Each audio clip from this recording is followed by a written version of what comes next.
यह कहानी है एक छोटे से देश की जिसने महाशक्तियों को हिला दिया।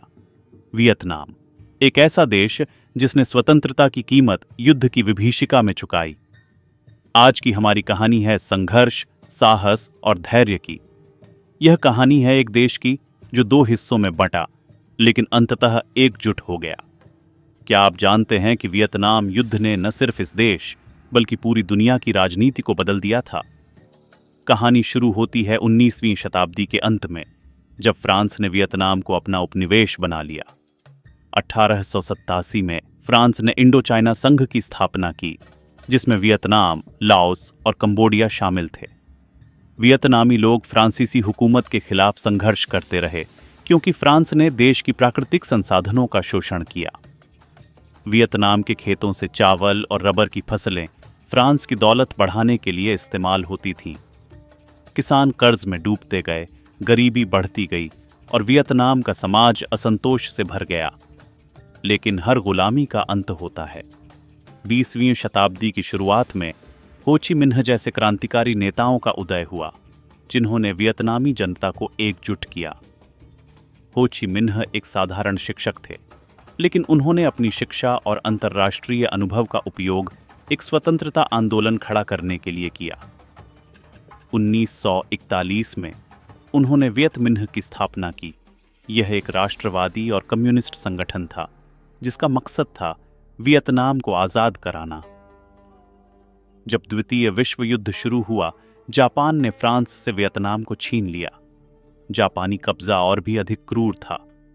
वियतनामी लोगों को अब जापानी सेना के अत्याचार सहने पड़े, लेकिन जापान की हार के बाद हो ची मिन्ह ने 2 सितंबर 1945 को स्वतंत्रता की घोषणा कर दी।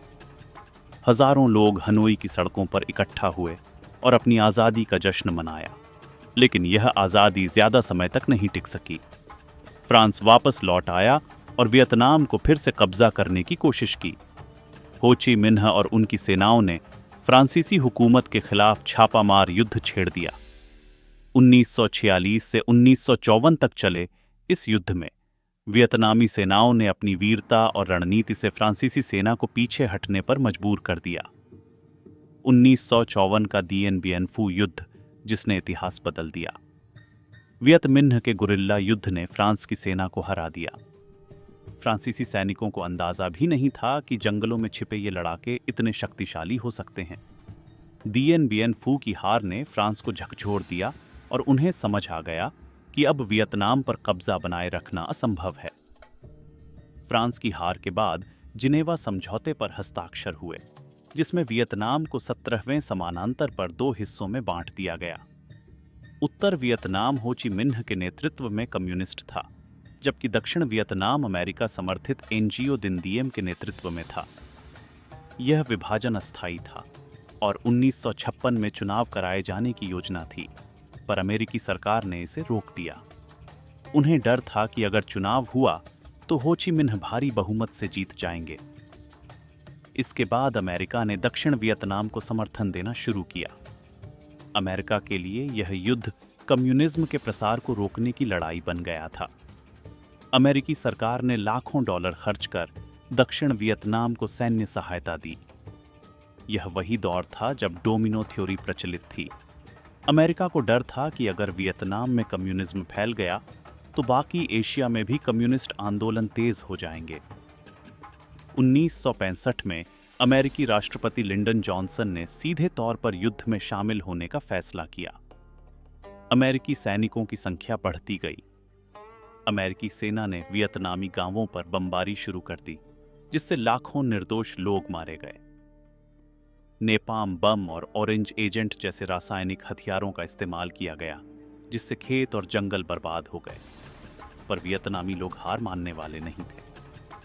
वियतकॉन्ग गुरिल्ला लड़ाके जंगलों में छिपकर अमेरिकी सैनिकों पर हमला करते रहे। ये लड़ाके अपनी कुशल रणनीति और छापामार युद्ध में माहिर थे। उन्होंने जमीन में सुरंगें बनाईं, जिनका जाल सैकड़ों किलोमीटर तक फैला हुआ था। इन सुरंगों में वे छिपते थे और अचानक हमले करते थे, जिससे अमेरिकी सेना को भारी नुकसान उठाना पड़ता था। 1978 में हुआ टेट ऑफेंसिव, जिसने युद्ध की दिशा बदल दी। वियतकांग ने अचानक से पूरे दक्षिण वियतनाम में हमला कर दिया। यह हमला इतने बड़े पैमाने पर था कि अमेरिकी सेना और सरकार को यह विश्वास नहीं हुआ कि वियतकांग इतनी बड़ी ताकत जुटा सकते हैं। यह हमला अमेरिकी जनता को हैरान कर गया और युद्ध के प्रति समर्थन को कमजोर कर दिया। अब अमेरिका में विरोध प्रदर्शन तेज हो गए। 1973 में अमेरिका ने वियतनाम से पीछे हटने का निर्णय लिया। पेरिस शांति समझौते पर हस्ताक्षर हुए और अमेरिकी सैनिक वियतनाम से लौटने लगे, लेकिन संघर्ष समाप्त नहीं हुआ।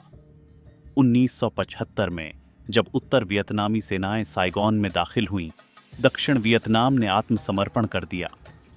साइगोन का पतन वियतनाम युद्ध का अंत था। देश फिर से एक हो गया और समाजवादी गणराज्य वियतनाम का गठन हुआ। वियतनाम युद्ध ने देश को तबाह कर दिया था। 30 लाख से अधिक लोग मारे गए, हजारों गांव जल गए और अर्थव्यवस्था बर्बाद हो गई। लेकिन वियतनामी लोगों ने कभी हार नहीं मानी। उन्होंने अपने देश का पुनर्निर्माण किया। आज वियतनाम एक तेजी से बढ़ती हुई अर्थव्यवस्था है और यहाँ का समाज पहले से ज्यादा समृद्ध है। वियतनाम युद्ध की कहानी हमें सिखाती है कि चाहे कितनी भी मुश्किलें क्यों न आएं, साहस और संघर्ष से कुछ भी संभव है। यह कहानी है उस जज्बे की जो हमें याद दिलाती है कि कोई भी देश या व्यक्ति झुक सकता है, लेकिन अगर इच्छा शक्ति हो तो वो फिर से खड़ा हो सकता है। अगर आपको यह वीडियो पसंद आई हो तो हमारे चैनल मिंटी फैक्ट्स को सब्सक्राइब करें, लाइक और शेयर करना न भूलें और अगली कहानी कौन सी देखना चाहेंगे हमें कमेंट्स में ज़रूर बताएं।